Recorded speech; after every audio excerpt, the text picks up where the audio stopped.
ప్రజా సంక్షేమం కోసమే ప్రజావేదిక ఎమ్మెల్యే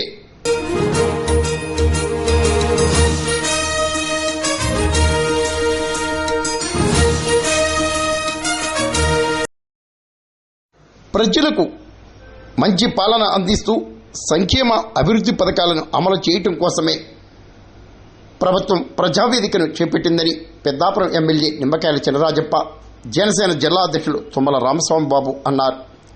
కాకినాడ జిల్లా సమర్లకోట బ్రౌన్పేట 2వ వార్డులో మున్సిపల్ కమిషనర్ శ్రీ విద్య, టౌన్ తెలుగుదేశం జనసేన అధ్యక్షులు అడబాల కుమారస్వామి, సరోజ్ వాసు ఆధ్వర్యంలో నిర్వహించిన ప్రజావేదిక కార్యక్రమంలో ఎమ్మెల్యే చినరాజప్ప, జనసేన జిల్లా అధ్యక్షులు బాబు ప్రసంగించారు.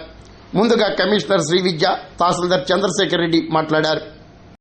సరోజ్ వాసు, పిట్టా జానకి రామారావు, మంచం సాయిబాబు, తెలుగుదేశం నేతలు అడబాల కుమారస్వామి, బడుగు శ్రీకాంత్, బొలుసు శ్రీనివాస్, బీజేపీ తదితరులు పాల్గొన్నారు. పెట్టడానికి ముఖ్య ఉద్దేశం ప్రజావేదిక అంటే మీరందరూ కూడా ఏదైనా పనులుంటే, ఒక పెన్షన్ రాకపోయినా, ఏదైనా సమస్యలుంటే మీరు అధికారుల దగ్గరికి వెళ్ళేటువంటి కష్టాలు పడకుండా అధికారులే మీ వద్దకు వచ్చి మీకు ఏ పని కావాలో ఆ పని మీకు చేయడానికి వీలుగా ఈ ప్రజావేదిక కార్యక్రమం మీ వాకిట్లోకి రావడం జరిగింది.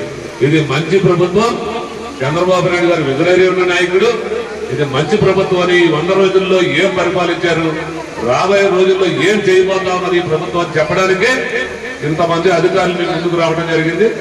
మీరు ఏదైనా చెప్పాలనుకుంటే మీరు అర్జీ ద్వారా, అంటే ఇక్కడ మధ్యలో మనకు అడిగిన పని సావకాశంగా అంటే కేకలేసి గట్టిగా మాట్లాడి ఏదైనా పని ఒకటే, మీకు ఏదైనా పెన్షన్ రాలేదు, మన ఎండిఓ గారు ఉంటారు, కమిషనర్ గారు ఉంటారు ఇక్కడ, లేకపోతే ఏదైనా రెవెన్యూ సమస్య ఉంది, ఎంఆర్ఓ గారు ఉన్నారు, కరెంటు సమస్య ఉంది, కరెంటుకి సంబంధించిన అధికారులు ఉన్నారు, కుళాయి సమస్య ఉంది, మున్సిపల్ అధికారులు ఉన్నారు, అన్ని శాఖల అధికారులు ఉన్నారు. మీకు ఏదైనా కష్టం ఉంటే ఇక్కడ అధికారులకు తెలియజేయండి. అధికారులు అందరూ కూడా వివరంగా ఈ 100 రోజుల్లో ఏ విధంగా పరిపాలన అందించారో మీకు తెలియజేస్తారు. రైళ్లు పూర్తి చేసి కృష్ణానగరం ఒక సైట్ చూశాను. ఆ సైట్ ఏంటంటే ఖాళీగా ఉంది. దాన్ని కూడా ఐడెంటిఫై చేసి ఎవరైతే ఇల్లు లేవో వాళ్ళకు కూడా పట్టాలు కూడా ఇప్పించేస్తాను తొందరగా. అది కూడా నేను ఎంక్వైరీ పొందుతాను. ఎన్ని ఇళ్ళు అవుతాయో, రోడ్డు తీసి గారు ఎన్ని ఇళ్ళు అవుతాయో, ఎవరైనా సరే పేదోడికి ఇల్లు లేనోడికి ఇవ్వాలి, ఉన్నవాడు కాదు లేనోడికి ఇవ్వాలి. మీరు కూడా దాన్ని కోఆపరేట్ చేయాలని చెప్పి నేను సహకారం చేయాలని చెప్పి నేను కోరుకుంటున్నాను. అలాగే ఇలా అనేక కార్యక్రమాలు చంద్రబాబు నాయుడు గారికి మేము కానీ పేద ప్రజల కోసం మరి ప్రభుత్వం పనిచేస్తుంది, మీ ఎమ్మెల్యేగా మేము పనిచేస్తున్నాం. ఇలా మన అందరూ కూడా సంతోషంగా ఉండాలి, బాగుండాలని ఆలోచన తెచ్చి ఉండేది. లేక గత 5 సంవత్సరాలు చూశారు. నేను 14-19లో మీ కోర్టు తెచ్చి పనిచేశాను. మీ అన్ని పనులు మీ ఊటన్ని నేను చేశాను చూశారు. తర్వాత నేను నెగ్గాను, కానీ గవర్నమెంట్ రాలేదు. నేను 5 సంవత్సరాలు పని చేయలేకపోయాను. ఒక సూపర్ ఎమ్మెల్యే యాక్ట్ చేశాడు. అక్కడ ఏమీ పని చేయలేదు. అసలు సీట్ కోసం నిలబట్టడం కోసం ఎమ్మెల్యే అవడం కోసం ప్రయత్నం చేశాడు. ప్రజలందరూ చేసుకున్నారు, ఏమి చేయట్లేదు బాబు అనుకున్నారు. మళ్ళీ నాకు ఓట్లు వేసారు, చంద్రబాబు నాయుడు ఓట్లు వేసారు గవర్నమెంట్. మరి గవర్నమెంట్ వచ్చినంటే మొదటి మన నుంచే చంద్రబాబు నాయుడు గారు అక్కడ ఎదురవడం మమ్మల్ని అంతా మీరు పని చేయండి అంటున్నారు. మేము కూడా చేయాలని తప్పకుండా ఉంటాం. ఈ మీటింగ్లు ఎందుకు మీరేంటి చెప్పండి.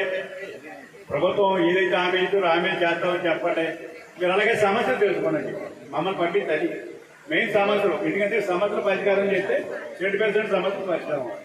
కానీ కమిషనర్ గారు విషయం, మరి కమిషనర్ గారు కూడా మొన్న వచ్చింది. ఆ చిన్న అమ్మాయి, ఎంతో చిన్న అమ్మాయి మనకి పనిచేయడానికి ఎదగొచ్చింది, బాగా పనిచేస్తుంది. ఇంకా పని చేయించాలి. అలాగే డిపార్ట్మెంట్లు చాలా మంది డిపార్ట్మెంట్లు వచ్చారు. అందరినీ కూడా మార్చి ఎవరైతే బాగా పనిచేస్తారో వాళ్ళందరినీ కూడా చేయించాలని ఉద్దేశంతో ఆల్ డిపార్ట్మెంట్ మార్పింగ్ చేస్తాను. 2 రోజులు మారిపోతాయి. అందరూ కూడా ఆఫీసులు కానీ మేము కానీ మా నాయకులు కానీ కార్యకర్తలు కానీ మేము ఏ గ్రామంలో ఏ వార్డులో ఎక్కడ సమస్య ఉందో సమస్య పరిష్కారానికి మేము దృష్టి పెట్టి మీ సమస్య పరిష్కారం చేస్తామని చెప్పేసారు. అలాగే జనసేన ఉంది, బీజేపీ ఉంది. కేంద్రం నిధులు 3 వస్తున్నాయి మనకి. చంద్రబాబు నాయుడు గారిని చెప్పారు, మా మీటింగ్లో మనం చెప్పారు. కేంద్రం దేనికైనా సహకారం చేస్తున్నది, ఏది అధీనం లేదు. మనకి ఎప్పుడు కూడా మన రోడ్డు కోసం కానీ దీనికోసం చేస్తారో అని చెప్పి నిధులు ఇస్తారో. మీరందరూ పని చేయండి, సమస్యలు తెలుసుకోవడం ముందు సమస్యలు తెలుసుకుని పని చేయాలని చెప్పి నాకు చెప్పడం జరిగింది. దాని మీద సమస్యలన్నీ కూడా అంటే నాకు సమస్యలన్నీ కూడా తెలుసు. ఎందుకంటే నేను అప్పుడే 10 సంవత్సరాల నుంచి పనిచేస్తున్నాను. మరి 11వ సంవత్సరం ఇది. నేను ఎక్కడి నుంచి వచ్చాననుకున్నారు? 11 సంవత్సరాలు 3 సార్లు ఎక్కించాను. అంటే మీకు అందుబాటులో ఉన్నాను కనుక నన్ను 3 సార్లు ఎక్కించాను. అందుకని నేను ఇక్కడే ఇల్లు పట్టుకుని ఇక్కడ ఉన్నాను. నేను వెనక్కి వెళ్ళను. మీ దగ్గర ఉంటాను. ఎన్నాళ్ళు పని చేయాలి అన్నాళ్ళు పని చేస్తాను. మా పార్టీ ఆదేశాలు ఎన్నాళ్ళు పని చేయకుండా అన్నాళ్ళు పని చేస్తాను.